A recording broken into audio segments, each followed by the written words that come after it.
All right, welcome to my part 2 of the installation of air conditioning in the Camaro.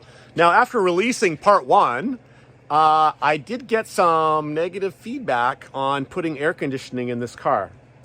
But let's have a talk. Straight talk with Mark. The Pink Panther, all right, my MGB that I've been working on now for 13 years. I've got a lot of time and money into that car. And all it does is that one thing. And frankly, with the limited seat time I get in that car, it feels like those tens of thousands of dollars and how many thousands of hours of labor is not worth it. That's what it feels like. So with the Camaro, the whole goal was have one thing that does everything. And if I want to do everything with this car, I know that, especially if I want the support of my wife, that this car needs to have air conditioning, because I want to be able to go on road trips with it. And if I'm going to go on a road trip somewhere down south, I don't know if you've ever tried it, but driving many hours with the windows down is a recipe for headaches, earaches. You get this whistling in your ears that, after you stop driving, it continues, it just continues. It's not fun. So it needs to have air conditioning. Now, the fact that I have air conditioning, it adds weight to the car, of course. But, this is how I can justify with my wife the hyper expensive carbon fiber hood and the carbon fiber bits, because I'm like, well, I'm just offsetting the weight of that air conditioning that you want. So don't get too upset with me because I have air conditioning in the car. I want to be able to do everything: road trips, drag racing, autocrossing, time attack. I want to be able to do all that stuff with this car to justify its high cost, because it is actually the most expensive car I've ever owned. And it's not even done yet, but we're getting there. I've actually ordered the entire interior for the car last weekend.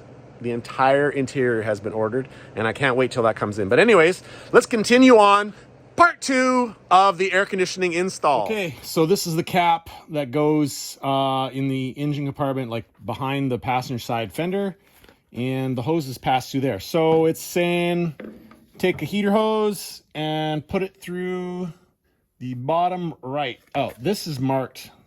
There's a T there. You see that T? So that's the top. So bottom right, supposed to put your heater hose through there like so. It says you can use soapy water to make that go easier, but it seems to be going pretty easily. T, that's the top. Yep, that's the top. All right. That one goes there. All right, those are sliding through there pretty easy. Now I'll show you the bottom side. It is really hard to get a good camera angle in here, but I think you get the idea.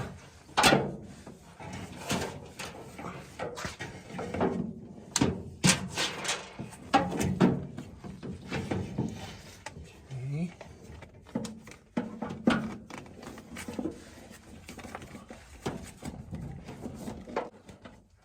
So, yeah, it goes through like that. And then your AC hoses go through there. Now, I haven't got my AC hoses made yet, so I can't put anything through. But I will, I'm going to have to get some hoses made up there. So there'll be some measuring involved, I'm sure. Okay, the AC line kit has arrived. And as you can see, it has a dryer and it has all the fittings.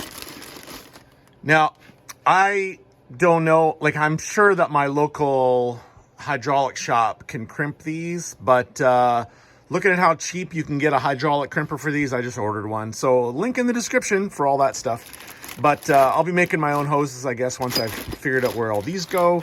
This has got good instructions. See, the original Vintage Air kit, I didn't see in the instructions where the hoses are all routed, but this one has a very clear diagram of that. So this all looks like it's going to be pretty much plug and play, route my hoses where I want them to go, and cut them to length and then crimp them. The crimper's not here yet. I will be crimping these when that arrives. But in the meantime, yeah, I'm just going to run these hoses and try to make everything look all pretty and out of the way and not too close to headers and all that stuff. And yeah, so that's what I'm doing now. Okay, so this is a tip just for those who have a smoothed firewall and aren't using the stock heating system in a 67 Camaro. So this plate here that comes with the Vintage Air kit is used to locate where the unit bolts into the car. So these 4 holes they match up with 4 of the holes. There's like a threaded, that's threaded there, and that's threaded and threaded and threaded. So this plate doesn't, fit beautifully into my firewall because it's a smooth firewall. So what I'm going to do is I'm going to slice off the whole bottom of this. I'm going to keep these holes, these ones, but I'll slice off the bottom, and then I can line it up in there, and that will give me my reference holes for where to drill through the firewall, and then I'll be able to put the bolts or screws, whatever they are, going from the engine side over to this side to hold this whole unit in place. This all looks pretty straightforward how this fits in there. I've already test fitted it. It does fit in there pretty nice.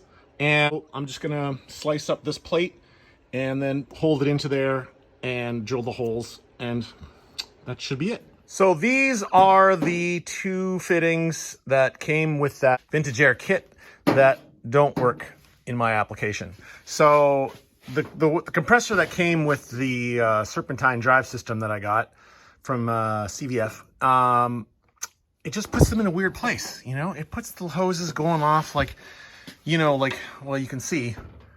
It would send one hose off that way, and then this hose would be sent off that way. It just was not good. So I ordered these lines. These are Vintage Air fittings. These 2 fittings, this one and that one, which are a 45 for that one and a 90 for this one, cost as much as that entire hose kit with all those fittings that came with it. Pretty ridiculous. But anyways, here we are. And even with these ideal angle of fittings, it's still, I have to do a crossover because there's this one here. The rear one has to go to the front of the car, and the front fitting has to go to the rear of the car. So I still land up with some oddball. Really, CVF needs to have some options for this top plate, which has the fittings on it, because if those were reversed, it would make life so much easier. But all right, I'm going to work with what I have, and I'm going to try to get those rooted in such a way that it looks good. And maybe someday I'll even go to hard lines. Like, imagine if you had hard lines, like beautifully bent hard lines coming out. Not hard lines there, but like the little short rubber line going to a hard line that was all bent and they were all like parallel and beautiful all over the back. Oh, that'd be beautiful, but that's beyond what we're able to do right now. But maybe in the future. All the hoses are now run where they're supposed to be. I'm happy with all that. So what I'm going to do now is I'm going to mark their position, like the hose in reference to the fitting, so that when I pull it all out and crimp it, then it will be still oriented exactly the same way. So I'm going to use this paint pen. I'm going to mark the fitting, and then I'm going to mark the hose at the same place. So I'll go around and I'll do that with all of them. And I'm going to break out my new crimping tool, and let's get those hoses crimped. Here is the crimping tool that I got, and I will link this in the description. It's a good thing I got it too, because I went down to my local hydraulic line place, which would normally where you would get these type of things crimped up. And I got a new brake line for this thing. Actually, you know what? Let's talk about that right now.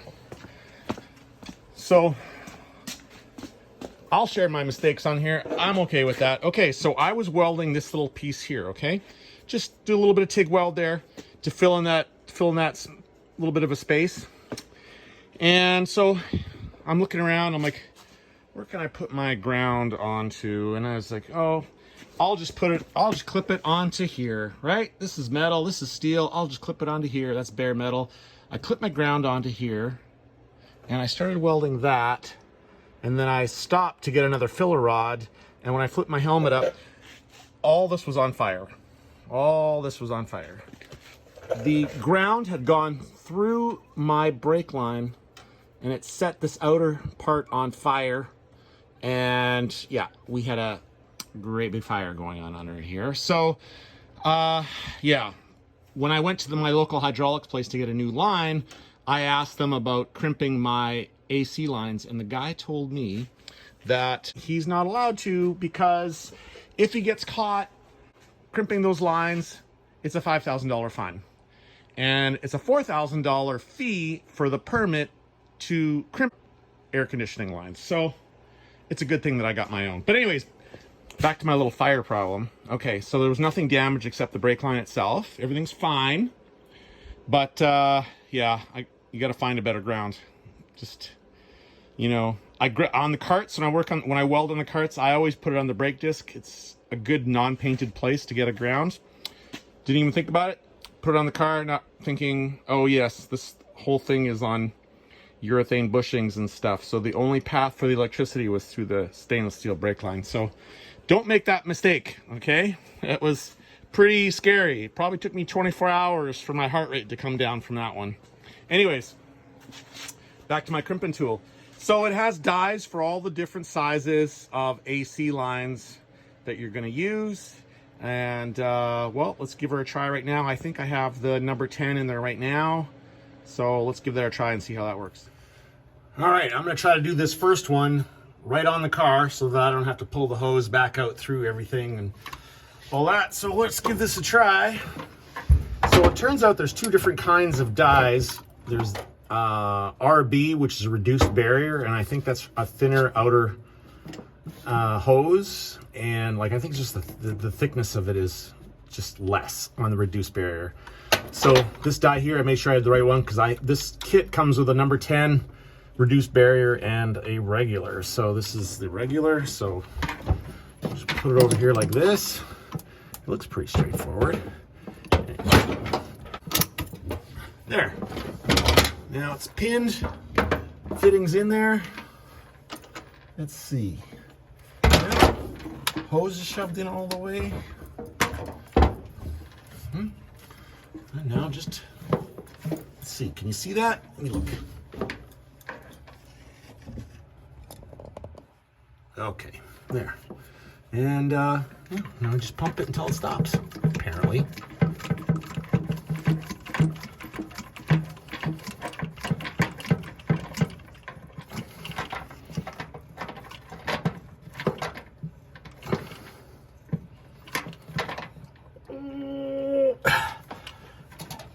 It gets very hard at the end.